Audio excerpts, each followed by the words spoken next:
افضل ایام دنیا ایام العشر، بهترین روزهای دنیا یا اعظم الایام دنیا، بزرگترین روزهای دنیا این 10 روزی ذوالحجه می باشد.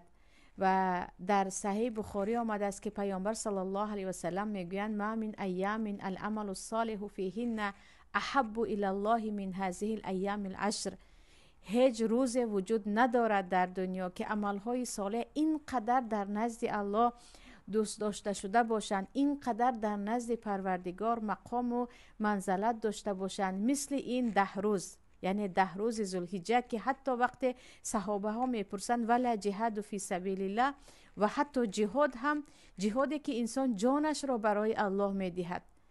دنیاش را برای الله میدهد. پیامبر میگن و حتی جهاد مگر اینکه کسی با مال و جانش از خانه برآمد و هر دو را در راه الله داد، هم مالش را